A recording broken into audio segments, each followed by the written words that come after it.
Bonjour à toutes et à tous et bienvenue dans ce 6e épisode de Mieux, le podcast sur le monde du travail et l'expérience collaborateur.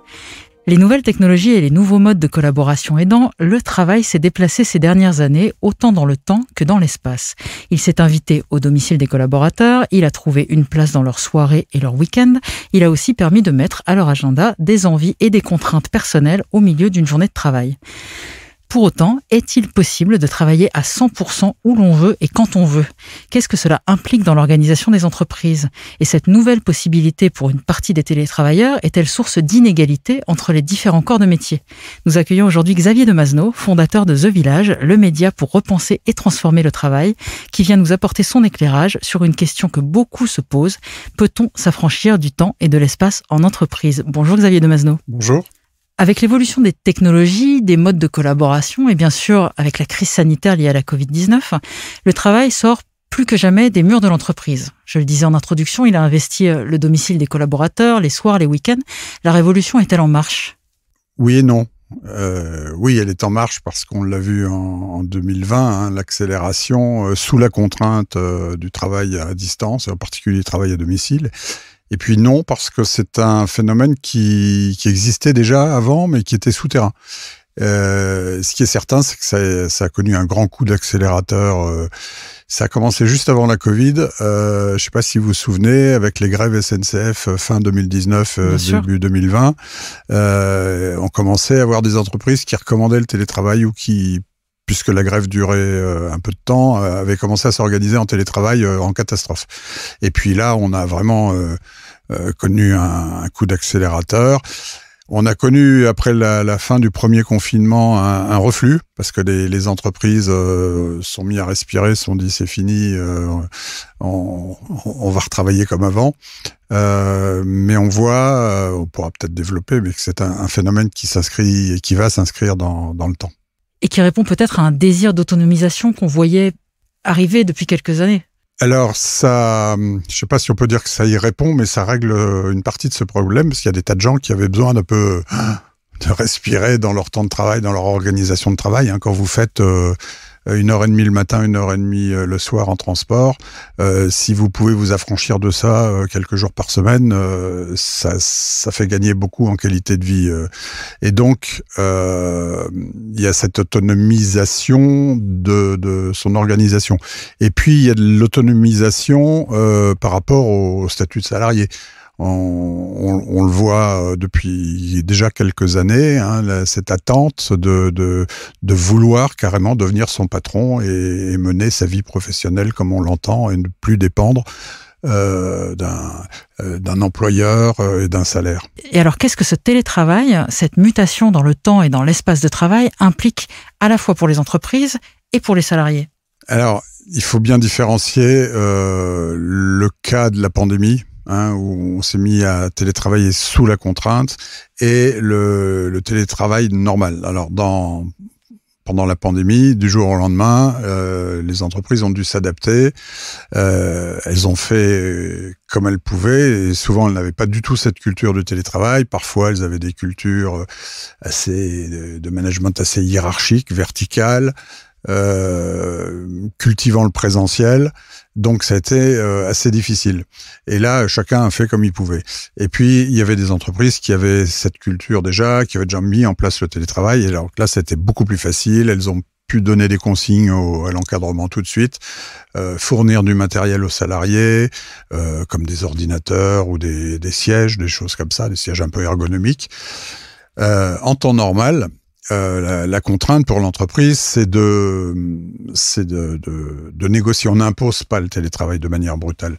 Et l'accord national interprofessionnel là, qui a été signé par à peu près tous les syndicats là, récemment, juste avant Noël, rappelle bien ce besoin de négociation, de dialogue entre la direction, le management, les partenaires sociaux, les salariés et toutes les parties prenantes. C'est pas juste un gadget de RH, le télétravail, c'est une organisation encadrée, préparée, et comme ça, ça se passe très bien, il y a pas de problème. Alors, quelques principes de base, ce qui sont le volontariat et la réversibilité. Parce qu'il y a des gens qui sont en télétravail, puis en fait, ils se rendent compte que c'est pas fait pour eux, qu'ils demandent à revenir en arrière. c'est pas un problème, c'est tout à fait compréhensible et légitime. Côté salariés, pendant le confinement, il y en a beaucoup qui se sont retrouvés, à peu près 30 ou 40% qui se sont retrouvés à utiliser des outils de visio ou autres sans avoir jamais été préparés. Et au bout d'une semaine, ils savaient tous faire des apéros Skype ou Zoom. Donc il y a une espèce de formation par immersion. Et puis, ils sont mis à utiliser aussi beaucoup les outils collaboratifs qui étaient déjà à leur disposition, mais qu'ils n'utilisaient pas ou peu. Et puis là, on s'est rendu compte qu'ils en voyaient tout l'intérêt et que pareil, ils s'étaient très vite appropriés. C'est ça. Par exemple, le chat. Le chat, c'est un outil très très important en télétravail parce qu'il est un peu moins intrusif que le téléphone. Ça permet de mettre un message très rapidement, avoir une réponse très rapide, de manière assez informelle. Ça va plus vite que de faire un mail, ça dérange moins que ça peut être asynchrone, hein, donc on n'est pas obligé d'avoir son interlocuteur en face. Donc des outils comme ça, ils n'avaient pas l'occasion de les utiliser auparavant. Et là, ils se sont retrouvés à les utiliser. On a vu des salariés qui s'organisaient avec leur manager, qui créaient des groupes dans WhatsApp, par exemple, complètement en dehors des canaux officiels de la DSI ou quoi que ce soit. Mais ils se sont retrouvés à devoir improviser et à apprendre les outils. En temps normal, les salariés, normalement, ils peuvent être formés s'ils en ont besoin. On leur explique les règles du jeu. On en entend parler longtemps dans la communication de l'entreprise avant que ça arrive. Donc voilà. Et entre les deux confinements, on a vu pas mal d'entreprises signer des accords collectifs ou des chartes télétravail, c'est-à-dire reprendre le processus calmement après le confinement pour mettre les choses en ordre. Dans les faits, et selon vous, est-ce qu'il est possible de travailler où on veut et quand on veut, complètement? Alors en théorie, oui. En théorie, tout à fait. Vous avez votre téléphone, un smartphone, du réseau, ça permet déjà de faire beaucoup de choses. Un ordinateur portable, maintenant les ordinateurs de bureau disparaissent progressivement, hein, ils sont remplacés par des portables. Et portable, comme son nom l'indique, on peut l'emporter avec soi un peu n'importe où, y compris à la maison. Alors c'est un gros avantage. À condition d'être organisé, de savoir s'organiser, de savoir mettre une frontière entre sa journée de travail et son temps personnel. S'imposer des règles. S'imposer des règles, et en particulier la fameuse déconnexion, c'est-à-dire que les télétravailleurs d'expérience, on sait qu'ils sont en général motivés pour télétravailler en temps normal, et donc ils ne regardent pas trop leurs heures. Ils ont tendance à en faire plus, à dépasser les horaires officiels les durées de temps de travail officielles. Et donc, il faut qu'ils apprennent, alors ça vient assez vite, hein, il faut qu'ils apprennent à se discipliner, et puis il faut que du côté de l'entreprise, on mette en place les processus de déconnexion, c'est-à-dire que les managers apprennent à plus mettre la pression sur les salariés pour qu'ils ne répondent pas à un mail à minuit, que le serveur de l'entreprise, par exemple, soit déconnecté à partir de 22h, des choses comme ça. Mais ça dépend beaucoup de la taille de l'entreprise aussi, hein. Quand on est une petite PME, on peut avoir des règles plus souples. Donc c'est possible. Est-ce que pour autant c'est souhaitable ?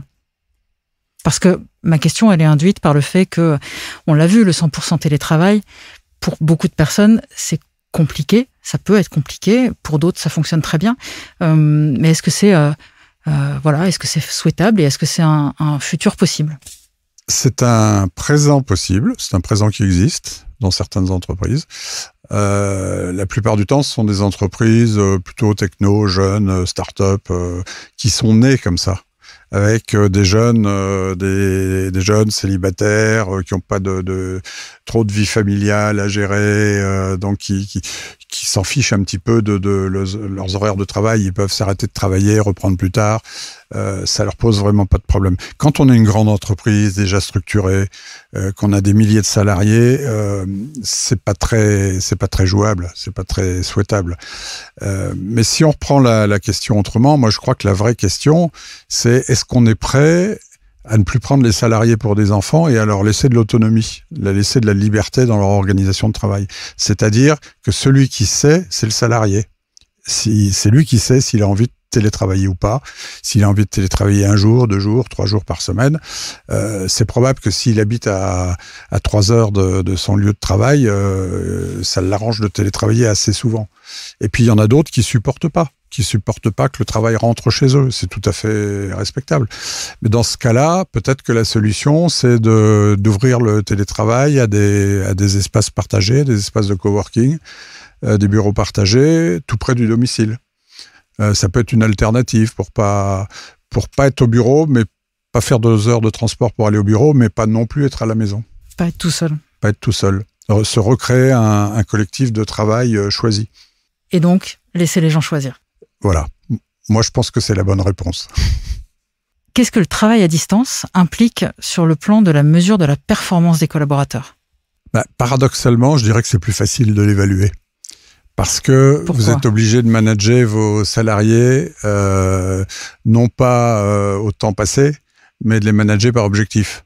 Parce que vous n'êtes pas sur leur dos, heureusement, même si on voit qu'il y a des tentatives, on leur demande de laisser leur caméra allumée quand ils font des visios, voilà. Mais je pense que c'est assez malsain et c'est une incompréhension de la philosophie globale de ce mode d'organisation.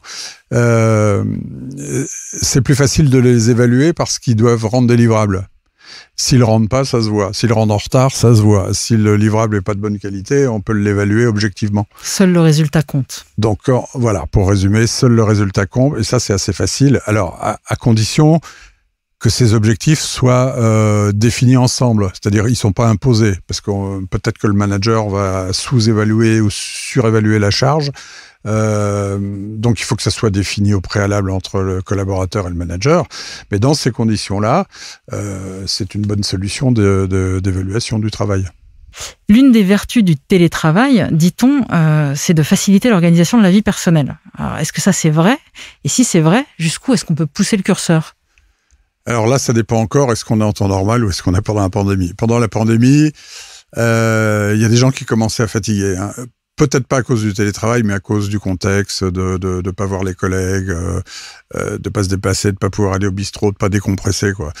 Donc, pour certaines personnes, ça a été quand même assez pesant. C'est même allé jusqu'à des problèmes psychosociaux, des burn-out. On peut pas ouvrir un journal sans voir des infos sur le sujet. En temps normal, c'est pas du tout un mythe, c'est une réalité parce que c'est un mode d'organisation qui est choisi. Si vous ne télétravaillez pas, que vous devez aller chercher vos enfants à l'école, c'est compliqué. Si vous devez aller chez le médecin, vous posez une demi-journée de travail, c'est stupide. C'est du gâchis. Vous faites livrer un frigo par Darty. Ce qui prend 15 minutes à recevoir. Qui prend 15 minutes, sauf qu'on ne sait jamais s'il passe à 8h ou à midi, quand il vous donne une fourchette entre 8h et midi. C'est compliqué, donc vous prenez une demi-journée de congé. En télétravail, quand le livreur arrive ou quand le rendez-vous chez le dentiste arrive, vous y allez et puis vous revenez, vous travaillez, quitte à dépasser un peu votre journée officielle de travail et de finir votre boulot. Donc c'est pas du tout un mythe. On parlait tout à l'heure d'autonomisation, de désir d'autonomisation. Ce désir d'autonomisation permis auquel on peut accéder par le télétravail, c'est de la QVT, non ? Oui, c'est exactement un élément de QVT, de qualité de vie au travail. On citait l'exemple de la liberté d'organiser sa journée de travail comme on veut. Alors, il y a certaines entreprises qui sont assez souples et qui l'autorisent, d'autres qui vont, dans le cadre du télétravail, vont vous imposer des horaires, de reproduire les horaires de bureau à domicile, ce qui est idiot. Parce que en fait, c'est ne pas comprendre du tout l'esprit et les bénéfices du télétravail. Avoir un salarié heureux, détendu, qui n'est pas stressé par les déplacements, qui perd pas son temps dans les encombrements, c'est un bénéfice pour tout le monde, et y compris pour la planète, parce qu'on va gaspiller moins de CO2. Et au passage, c'est curieux, mais on aborde rarement ce sujet du télétravail sous l'angle environnemental. Je ferme la parenthèse. Donc c'est vraiment un outil de qualité de vie au travail qui coûte rien à l'entreprise, qui est une manière de redonner du pouvoir et de l'autonomie aux salariés, un peu d'argent non formel, parce que ce que vous ne dépensez pas, vous n'avez pas à le gagner. Quand vous avez des abonnements de train, des déplacements en voiture, ça finit par coûter cher au bout de l'année. Donc c'est un moyen de redonner un peu de pouvoir d'achat aux salariés. Donc c'est vraiment de la qualité de vie facile à installer dans l'entreprise. Si on fait un peu de prospective, quelle évolution logique on peut envisager dans les prochaines années en matière de temps et d'espace en entreprise ? Alors, on voit bien que la crise a servi d'accélérateur et on a vu les effets sur l'utilisation du bureau. En temps normal, le bureau, il est utilisé à peu près à 50% du temps, entre les congés, les gens malades, les missions à l'extérieur, etc. Là, avec la Covid, c'était une catastrophe. On s'est aperçu qu'on avait des bureaux sur les bras qui nous servaient à rien. Alors, on peut se dire, quand la crise va être passée, tout le monde va revenir au bureau, mais je crois pas. Je ne crois pas parce que si vous regardez tous les sondages systématiquement depuis 1 an sur avez-vous envie de continuer à télétravailler après la crise, on a 70 à 80%. C'est une fourchette très haute et assez stable. Qui souhaitent continuer. Qui souhaitent continuer. Alors, probablement pas à 100% du temps, évidemment, mais au moins 2-3 jours par semaine, ce qui est déjà 2-3 fois plus qu'avant la crise. Et donc ça va se traduire, forcément, si les entreprises gèrent bien leur patrimoine immobilier, ça va se traduire en diminution des surfaces utilisées en mètres carrés. Alors, on ne sait pas comment on va les utiliser. Est-ce que ça va permettre de reconfigurer l'usage de l'entreprise, en faire des lieux plus de convivialité, une espèce de hub où vont se retrouver les salariés de temps en temps, les équipes, avec les parties prenantes extérieures, les freelances qu'on fait travailler de plus en plus, par exemple. Et ça, c'est vrai pour tous les métiers dématérialisables qu'on peut exercer à distance. Il ne faut pas oublier que dans une entreprise, souvent, il y a beaucoup de gens qui exercent des métiers qui ne sont pas télétravaillables. Et dans ce cas-là, il faut continuer à les intégrer. Donc, on va avoir une nouvelle réorganisation de l'entreprise en présentiel. Et puis surtout, on va avoir une pérennisation d'un état de fait qui consiste à travailler tout le temps, quel que soit le lieu où on est. Un jour, je reste chez moi, le lendemain, je vais au bureau, 3e jour, je suis dans un tiers-lieu, un coworking. Personne ne sait où je suis, c'est pas grave, je continue à travailler, je suis toujours en contact avec mes collègues, avec mon manager, ça posera pas de problème. Là, on l'a vu, ça coinçait un peu, ça grippe parce qu'on n'est pas encore bien rodé, mais l'avenir, je pense, il est là. Donc, réduction de la surface du bureau, et on l'a vu, 2020, 50% de moins, 50%, c'est énorme, de moins de prise à bail. Restitution de milliers de mètres carrés de bureaux. Donc ça va durer. Et au passage, il est probable que ça engendre une crise immobilière, au moins dans l'immobilier d'entreprise. Et est-ce que ça va engendrer chez les collaborateurs une envie, peut-être, de pousser le concept d'autonomie encore plus loin que le télétravail et éventuellement de devenir freelance, consultant, de maîtriser complètement justement son temps, son espace ? Alors ça, c'est déjà une transformation qui est engagée depuis longtemps. Cette aspiration à l'autonomie, à la responsabilité, à la prise de responsabilité, on le voyait déjà monter avant la crise. La crise, elle a permis aux gens de réfléchir. La pandémie a permis aux gens de réfléchir, de se poser des questions sur leur vie, sur leur manière de travailler, et surtout de passer à l'acte. On a vu beaucoup de gens qui déménageaient, qui quittaient la région parisienne, par exemple. Alors là aussi, c'est une espèce de marronnier, parce que ça fait 10-15 ans qu'il y a des sondages, et tous les ans, ils disent la même chose. 70-80%, là aussi, c'est une très grosse proportion. 70-80% des franciliens veulent quitter la région parisienne. Mais ils passaient pas à l'acte. Et là, ce qui est nouveau, c'est qu'ils passent à l'acte. Et pourquoi ils passent à l'acte ? Parce qu'ils ont réalisé qu'on pouvait emmener son travail avec soi. Et qu'on n'était plus lié à un lieu par son travail. Et contrairement à l'histoire du monde du travail depuis un siècle où on était obligé de se déplacer vers le lieu de production, ça fait 20 ans qu'on sait que c'est possible de s'affranchir du bureau. Et là, tout le monde l'a brutalement réalisé. Le roi était nu et tout le monde l'a vu. Xavier Demasno, travailler où on veut en gérant ses horaires, c'est possible quand la nature du travail le permet. Que peut-on envisager lorsque ça n'est pas le cas ? Alors ça, c'est un sujet qui est sorti aussi grâce à la pandémie, si je puis dire, qu'on ignorait un peu avant parce que c'était pas un problème. Le télétravail se pratiquait sur la base du volontariat. Donc les gens qui ne télétravaillaient pas, ils ne se sentaient pas pénalisés parce que de toute façon, ils ne le souhaitaient pas. Pendant la pandémie, on a vu que les gens, les fameux télétravailleurs, étaient chez eux au chaud et en sécurité, et les fameux, je sais plus comment on les appelait, les télétravailleurs clés, les travailleurs clés ou les travailleurs essentiels, eux étaient exposés, beaucoup plus exposés, parce qu'ils avaient des métiers où ils étaient obligés d'être en contact avec les autres, les soignants bien sûr, mais tous les gens qui étaient amenés, qui étaient obligés à voir les autres qui avaient un métier de contact. Les hôtes et les hôtesses de caisse, on en a beaucoup parlé. Les hôtesses de caisse, et les supermarchés ont mis assez longtemps à réagir, à mettre des plexiglas, on était dans le flou, et ça a flotté pendant assez longtemps quand même. Et donc ces gens-là, on a conçu une petite envie, jalousie, où on a eu un sentiment d'inéquité, d'inégalité. Ce qui n'était pas le cas normalement, mais là, c'est apparu comme ça.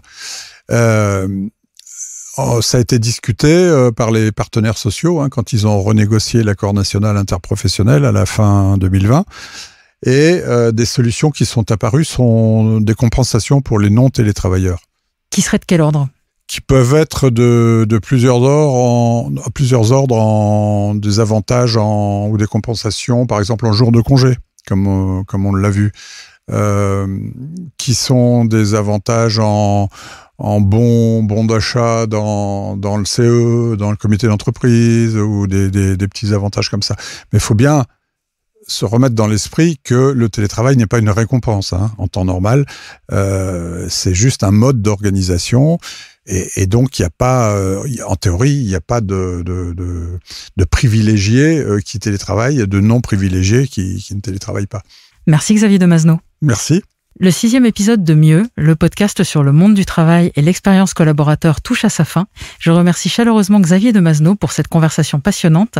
N'hésitez pas à vous abonner sur votre plateforme d'écoute de podcast préférée, Apple Podcast, Deezer, Spotify, Pocket Cast, Podcast Addict, pour découvrir tous les épisodes de notre podcast. À bientôt.